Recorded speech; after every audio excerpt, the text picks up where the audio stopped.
You're live. We're live? You're live. All right, ladies and gentlemen. Today, we're going to talk about the 5 leadership languages. We're taking a little break from marketing, little pivot.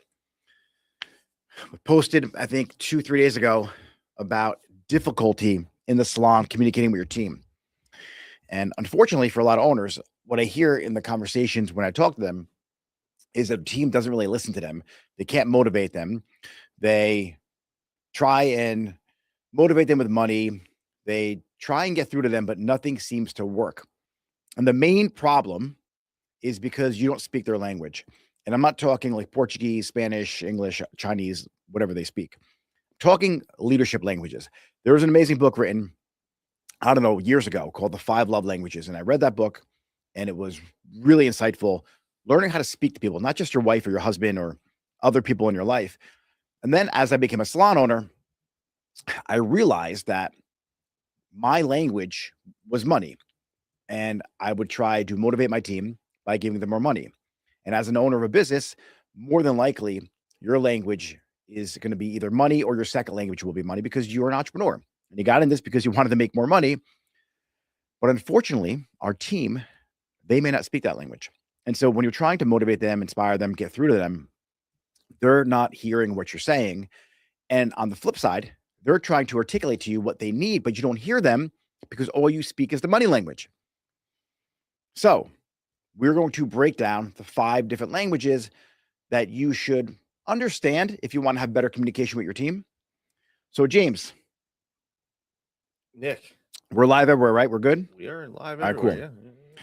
So like I said before, if you don't get through to your team or you're getting frustrated, it has nothing to do with that person disrespecting you or not liking you or trying to just break the rules. It might just be because they don't hear what you're saying. So for me, another one of my languages is recognition. I like to be praised. And like, it's funny because me and my wife, like, I'm like, hey, was this good? Did I do a good job? She's like, yeah, you know, you did a good job, or you know, you're doing well, or whatever the conversation is. She doesn't speak recognition. She doesn't need recognition. She just gets shit done. My language after monetary gifts is recognition.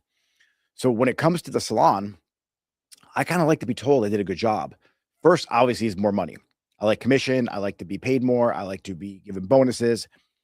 So as an owner, I like to do that too.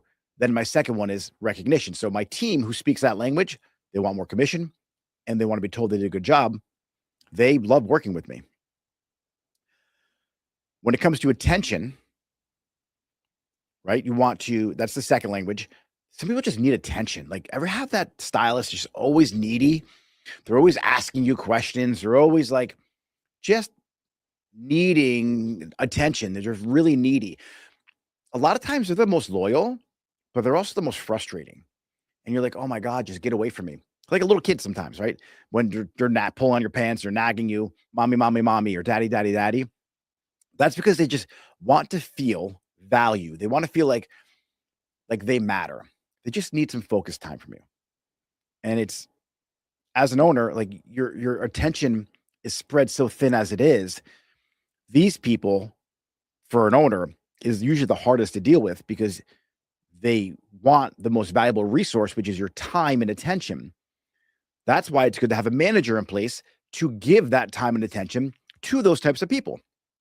If you're working behind the chair and you're really busy and you don't have time to focus on them, they're going to feel like you don't care and that you're not a good owner, despite everything you're doing for them, despite the bonus you give them, despite the praise you give them, despite everything else that you're doing. They feel like you're not a good owner because you don't give them enough attention. And that's why it's good to have a hierarchy of leadership in your salon to delegate certain things, like giving the attention to those people. Next thing, support. Kind of like lives in the same house as the attention, but some people just need support. They want to be supported on, especially your younger stylists, how to do the haircut, how to do the highlight. They want to make sure that they feel like you have their back as an owner. As an owner, it's our job to always have our team's back. You want to make sure that you're giving them guidance and you're giving them the pathway to be successful. They need that from you. So it's not just, hey, take this class. It's, hey, what did you learn from that class? Come back to me and tell me. Amazing job, right? So if you just kind of give this person education and then you're not there to follow up with the education and support them in learning that new haircut or mastering that technique, or you bring in the new extension line and you're like, here, figure this out on your own, they're going to feel like you don't care about them as an owner. For us who are more experienced behind the chair, for us to go back to the basics and like give them that core support they need is also really difficult, which is why it's nice to have a junior stylist who's a little more advanced helping the assistants out because they just left that chapter of their life. A lot of times as owners, some of these chapters from the newer stylists you bring on, it's so long ago in your life that it's hard for you to relate to them and it's hard for you to give them the support that they need if you don't have a really good curriculum in your salon. Like a stylist training manual where you could take them from not knowing anything to becoming a master stylist. That's why it's good to have a team. That's why it's good to put people in certain roles. That way, you don't have to always be fulfilling the need of supporting them and kind of repeating yourself all the time. Now we have investment. That's the fourth leadership language. Put your money where your mouth is. I love these people because you can solve it with money. It's so much easier than solving it with your time. I'll be honest with you. They're also frustrating because a lot of times you can only give them so much money. Like the commission structure in the salon is set up in a way that anything over 48% in a commission salon, if they're W-2 employees, is like your max that you can give people. Unless you have parts and labor in place, then you could probably flex like 50, 52%. But as you get past 50, 52%, you're kind of entering the area because of payroll tax, unemployment, disability, all the insurances, any paid time off, all that adds up, along with the color cost, the front desk, the water, the light, the rent, and you can't pay them anymore. Bonuses and things like that, they might be able to throw a bonus here and there, but that's when it's time to maybe have the conversation with that stylist to become either an independent stylist and do that rev share model that I use in my salons, or maybe think of some other opportunity for them to earn more income. And that may be on the other side of education, where they can run the education department for you and they can make more money. But these people, they just want money. And then the other one, which is one of the hardest ones, I think, for me, is presence, because I'm not present in the salon. Like I'm literally, it's 2 doors down, but physically I'm not there anymore, which is why it's nice to have Jessica in the salon showing her presence. So I lost a bunch of team members recently because I'm not present in the salon. I'm just not there. And when they came on the team, they came on because of me. So I did a bad job of understanding their language and making sure that I was there with my presence, my physical presence, so they felt like I cared about them. And in reality, I pay them way more money than they're going to get paid anywhere else. Like majority of the stylists who did work with me and recently left, they will never make more money at another salon ever again than they did with me. Hands down, never going to happen ever. But that's not what they wanted. They wanted an owner who's more present. At least they thought they did. So when it comes to your leadership and communicating to your team, it's important that you sit down and in your one-on-ones, you ask a series of questions and you try and figure out, what is the language this person speaks? How do I get through this person? And you have to know yours too, because you're always going to favorite the people who speak your language because you think that they respect you more, when in actuality, that's not necessarily true. It's just they don't understand why you do the things you do, and you don't hear what they're saying, or you don't understand their needs because it's just not native language for you. So this whole PDF is available. Just go to Instagram and DM me, hey, Nick, give me the 5 love languages or the 5 leadership languages, and I'll send it over to you. It's also on a reel. If you just drop leader, I'll send it over like automatically. But I think the frustration for owners comes from, you think you're doing everything in your power to communicate with your team, and they don't listen, and you're blaming them. But it's a lack of leadership skills and your lack of ability to communicate in a language that they understand. So if you're dealing with that right now, think to yourself, is it me? Like, is it me lacking the ability to communicate with them on on a level they understand, or is that person just don't give a shit and they, no matter what I do, nothing gets through to them? Because I guarantee you, if you learn their language and you communicate on their level with how they speak and give and receive information, 100%, it's going to change the dynamic and the culture in your salon to a point where you actually love going to work again, and you begin to understand each person and what their needs are. Because as owners, our clients really are our stylists. And if you don't treat them like if you don't treat them like clients, you're going to lose them. So it's really important that you understand that you have two sets of clients, ones that sit in your chair and ones that work behind the chair.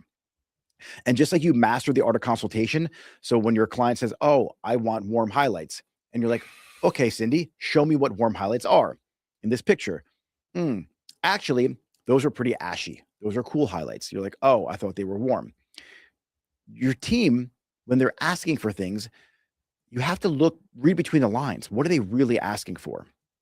So when somebody's asking for more education, maybe they're just asking to be more supported. And what you do is you like pay for the class, you send them out to California or another state, you bring in an educator to come into the salon, you spend $5,000 on their education, and they're still not happy. That's because they need support. They want your presence there. So it's important that you dissect each one of the languages, and you, even in your notes, like everyone should have a note on their team member, all your one-on-ones. Here's how I like to do it. So I like Evernote, and what I do is I create either a Google Doc or I create an Evernote with my team member's name, and I have my onboarding form, their core values, everything we talked about.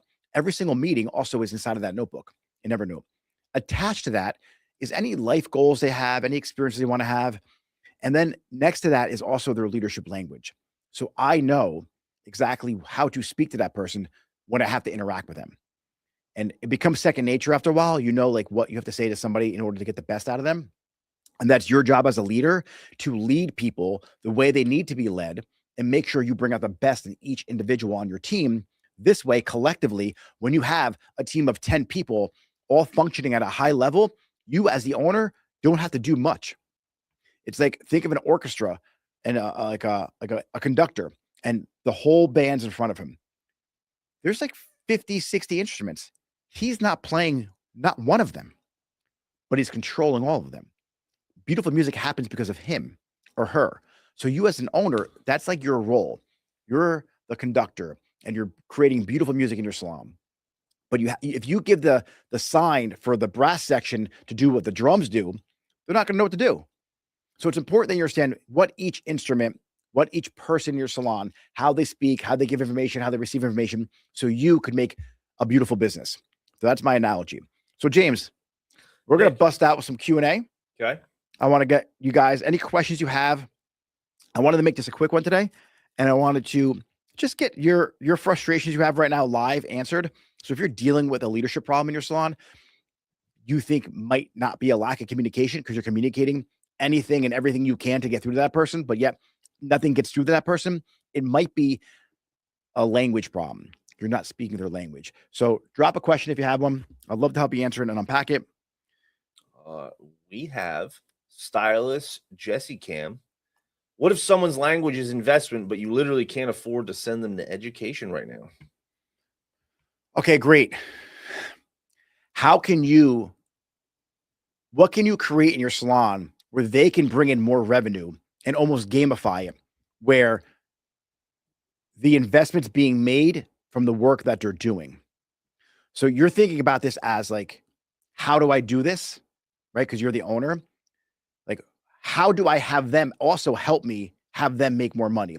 So let's say you work for me and you're like, hey, I want more education. Okay. To get this educator in the salon, it's going to cost us $3,000, right? What we need to do, let's think retail here. Let's collectively get the salon together as an objective to sell more retail than we ever did before. So create a game where each person has to sell X amount of retail to every single client or every single week. Create that number. The profit from that being successful creates the money you need to pay for the class.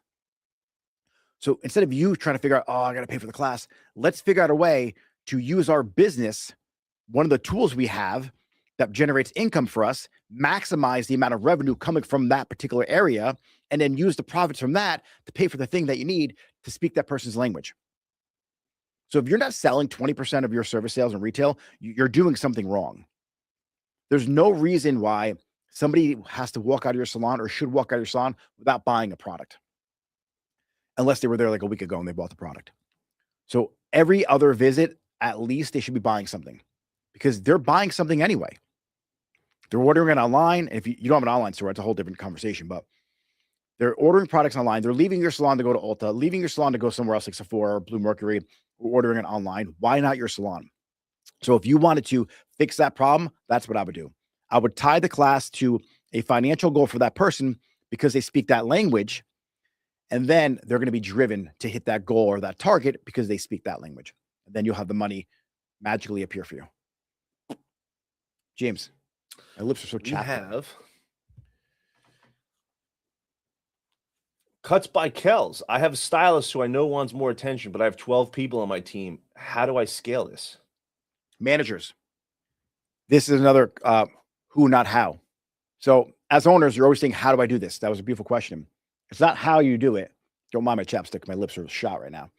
But it's who do you need to bring on your team that you could delegate that particular role to, so everyone's fulfilled in what they need.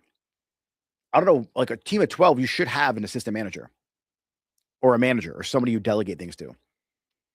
So think to yourself, who can I bring in to my world that I can pass on this particular thing to, this task?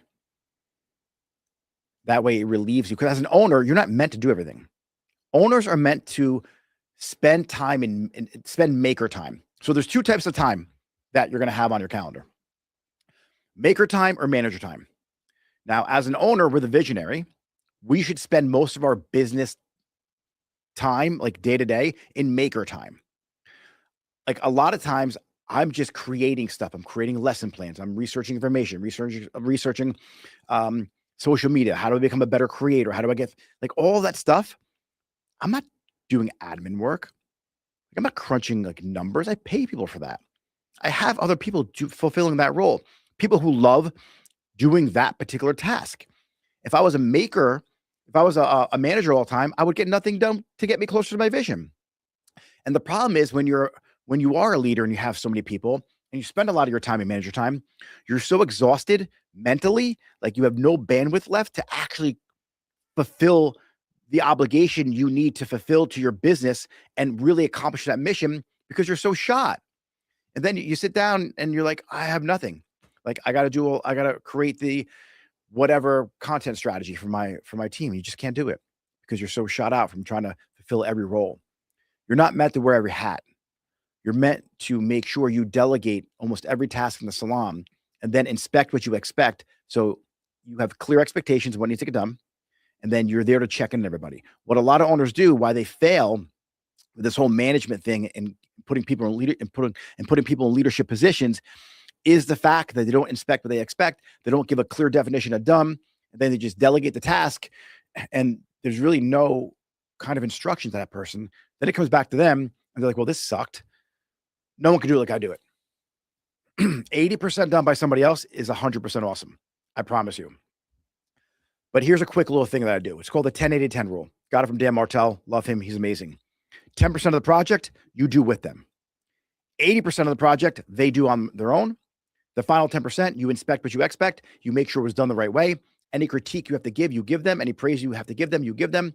Now, what happens after a few cycles of that on that particular project, your final 10%, when you have nothing to input, guess what? They own that project.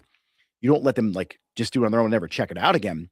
But now it's more like a 1090 or like a 595, right? Because you don't have to really do anything with that project or that task anymore. That person now owns it. But don't not inspect it again. Don't check in with that person. Make sure you're constantly still checking in and make sure things are still going well. But that's a great framework you can use. James. Yeah, we have Hair by Appy. How can you deal with a stylist who wants to set up his price on his price higher than the salon price?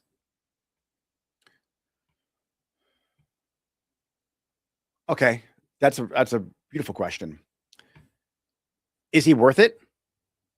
And does he value himself more than you value him? and value the salon. I don't care. If someone wants to raise their price to $1,000 a haircut and they can get it, go do it. I'm all for it. I also have a very independent structure in my salon. I want you to ask yourself, is the limited belief around money your belief? Or does he really have an extraordinary belief in his mind that he's worth X amount for a haircut? Because if he feels that he or she, this goes for anyone, that they're worth more than what the salon's charging, you have to ask yourself, as an owner, we still have these beliefs in our mind that we can't charge a certain amount of money because we feel we're going to lose clientele. We're still human beings. Our negative beliefs and limited beliefs still affect us as owners, even though we own the salon. I hate the conversation around money. Me and James just debated about it the other day for what we do for SEO. Excuse me. We're still debating about it. He thinks that we should charge X amount. I'm like, no, we should charge this amount. He's like, yeah, but everyone else is charging this amount and they're not delivering. We're going to over deliver and have a bigger impact on people's SEO. So we should charge this much. I don't like to charge people. Like, I would do everything for free. Yeah, he's wild. If we didn't need money. He's wild. He loves the work. That's what it is. Nick, you love the work. You genuinely love the work. I get where you're coming from as an owner. Like that, it may not be coming from a scarcity mindset, like, oh, we're going to lose clients. It may be like you just love your clients so much that you feel like we can't charge that much for a haircut. But guess what? Everything in the world got more expensive. And unfortunately, our industry, like most of us owners, or if we've been around the block for a while, like it's like we're stuck in what we used to charge 10, 15 years ago. And these new kids out of school are like, fuck that. I'm charging $500 for full highlight. They shouldn't be charging that, but they charge it and they get it. And then we have to fix it for $200. So something's backwards here. So what I would do, I would sit down and I would get to the mindset first with yourself and figure out, all right, do I have a limited belief around what we can charge in our salon? And then I would make sure that person, if they're charging that money, that they're actually worth it. And then I would raise your salon prices. But that's obviously a deeper conversation we need to have. James. Pip University is in the chat. She's a brilliant example of learning to delegate. She was on the show last week. Let's go to Heather. What do you got, James? We got Muhammad Ali. Big fan of your work. I currently don't have a website. You suggested Shopify earlier. Yep. Could you elaborate more on why Shopify is preferred from other options? Thanks in advance. All right, here's the deal. This is a basic breakdown when it comes to Shopify. Wix, Squarespace, WordPress, they all have shopping components to them. Shopify is the best at that particular thing. They're designed for e-commerce. They also have a very good content management system. So you could have blogs in there. You could have pages on there. You could create local pages on there. So from a local SEO standpoint, I feel the coding of the back end is really simple to do. I don't like WordPress. Some people love WordPress and they may be great at it. Now, your retail in your salon. Where do you have your retail in your salon? Is it in the building? Like, do you have a retail area? More than likely, yes, right? Good. Do you put your retail down the street in another building? So your clients have to leave your salon, want to buy the shampoo, drive 4 blocks, walk through another door, and then go buy it. No, that's insane. It's ridiculous. Why is it that your website now doesn't allow your digital clients who come to read your blogs, learn more about your website, look at your social media, click on your website when you do a product review? Why doesn't your website allow them to buy the product? Silly, right? That's why you should have products on your website. Shopify is the best at that. Now, on the other side of why Shopify is amazing is the fact that more people are probably looking up Olaplex than looking up My Salon. Just a guarantee, or whatever brand. Olaplex sucks anyway, but just it's popular. I'm going to use that as an example. So someone's looking up Olaplex number 3. They saw a TikToker talk about how it helped her hair out. So they're like, Olaplex number 3. Ooh, guess what pops up? My product feed in Google. Guess what else pops? If they go to ChatGPT, guess what pops up? My product that's listed on my website. So now that person purchases that product. And guess what? If I'm advertising it on Google in a 5-mile radius around my salon, guess what? They're probably going to come to my salon when I put a gift card in the box and they open the box up. They're like, oh, a gift card for a salon. Didn't know existed. Guess where they're going to get a blowout? My salon, or a haircut or color, My Salon. So what I use my product feed to market products around a radius around my salon to capture the attention of a potential client. Now, they may not buy the product. They may search the product, do research. They come to my website now to read the blog, do the research, click on the product, whatever they're doing. Guess what I have now? I have a pixel on my site that now I can retarget to that person and show them ads on social media about how amazing our hair is that we do. So that's why Shopify is way better. And the app system is 10 times better than the other websites out there. If you want help with that, shoot me a DM. I'll help you out. Haas is back in the chat. At what price number do I hire a manager and what compensation?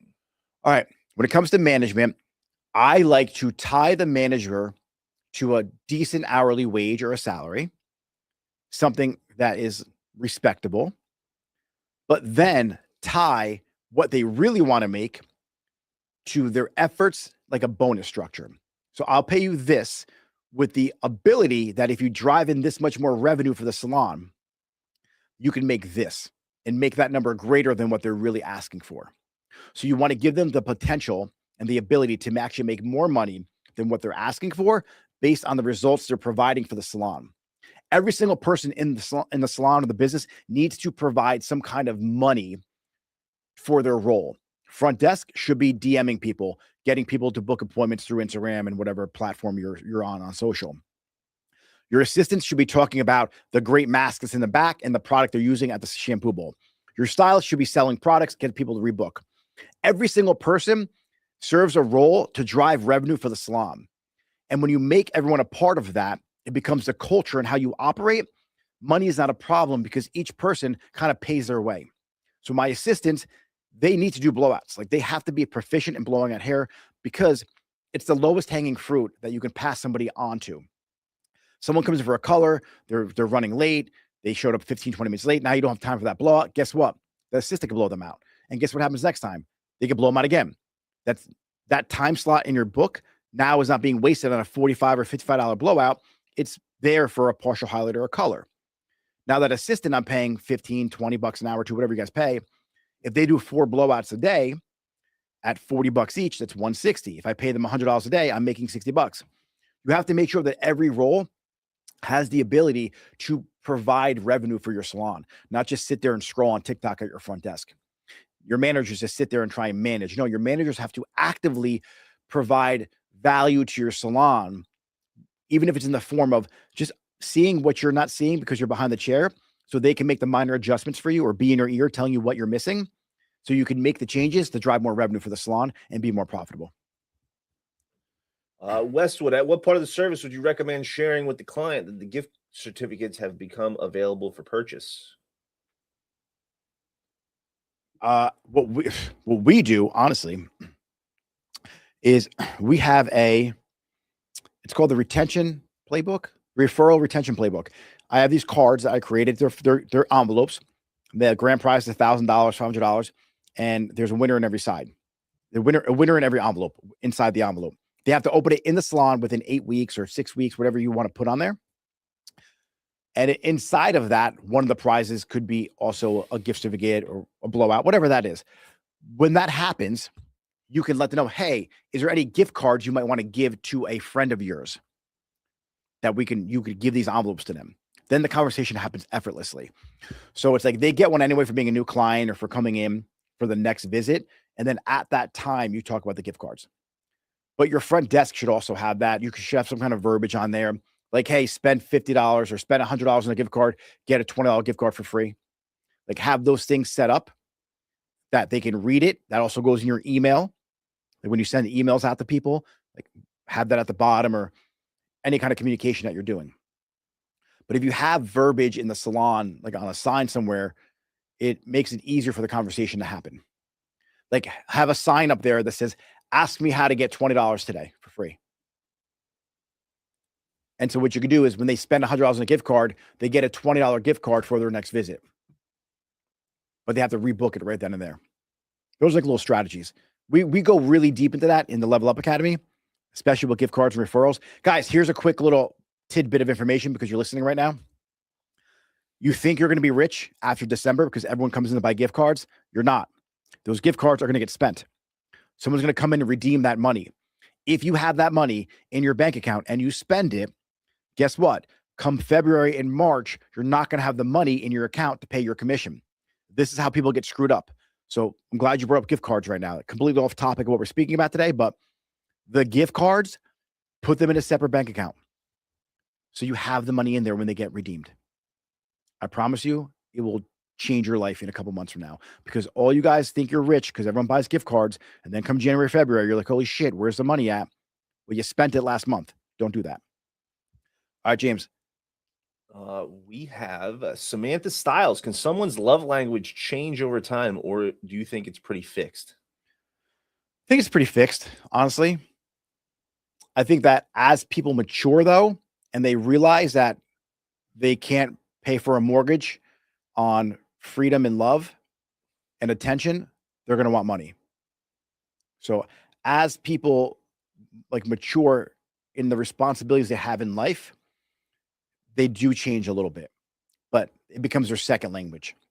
So their first ideal language, like they communicate on, is going to stay the same. And then their second one might kind of teeter back and forth between a few of them. We got Sarah Mitchell on Facebook. Nick, I've been a salon owner for 15 years and I never thought about this. I think I've been speaking my language to everyone this whole time. Is it too late to fix this with long-term employees? No, never. Like what I love to do is have a re-interview process. Like have a new first date. If you think about marriages and think about relationships, what do they always say? Have a date night, right? But we don't think. Here's the thing where everyone gets wrong, and even I get it wrong. A relationship is a relationship. So relationship advice, like if you follow the people on Instagram and TikTok giving you the best relationship advice, it works in your salon too. Revisit the person, have a conversation, and then have a date with that person. And it's actually a one-on-one, right? So we don't look at one-on-ones like that. You're dating the person. Hey, let's do the core values exercise again. Let's do the re-interviewing process again. I love the re-interview staff members who've been around for a while to see what changed. Right? So no, not at all. They're going to love it. They're going to respect it so much more. So I think if anything, it will have a bigger impact on them, because not only are you going to learn their language, but you're going to identify what it is. And if it's attention and that's not your language, they're going to feel like, wow, you really care. It's never too late. We have Heather Dunlop. What do you do when you ask them directly what their love language is and they say they don't know, or all of them? You don't really have to ask, right? Get the PDF, and it gives you some insight. You want to ask them a series of questions in a way like, hey, Heather, would you rather me give you a bonus, or would you rather me send you to education, or would you rather do a team bonding event? I'm just curious. What was your intake on that? What's your input on that? And then based on their answer, team bonding, right? So they're going to want your presence. They want money. They want a bonus. Okay, they like money. That's their language.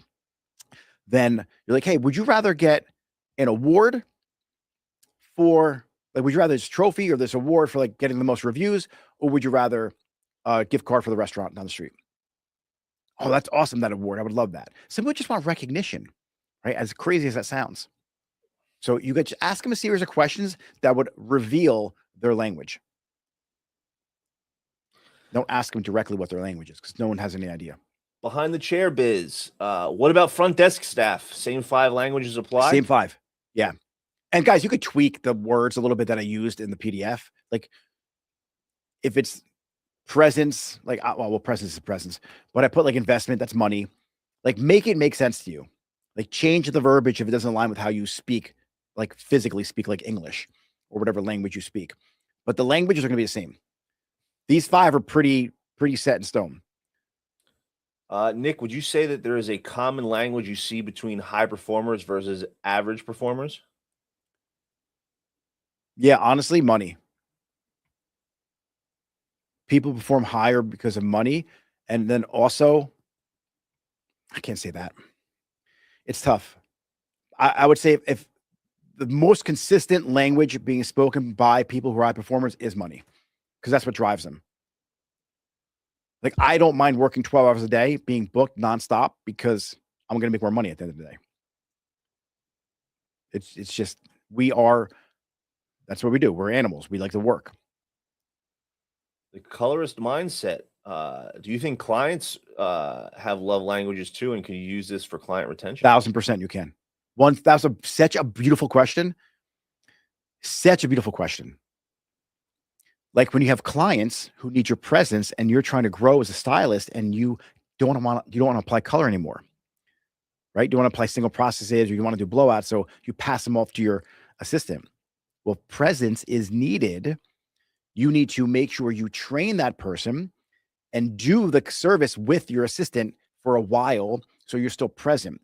And so what I used to do when I used to pass someone off fully is I would split the head in half, do the hair color with them talking, make connection points. So that person now felt a connection with my assistant. So then eventually they could sit in their chair. But even in the salon, when I walked in or they weren't in my chair anymore, I would get them a cup of coffee. I would make my presence still known to that person.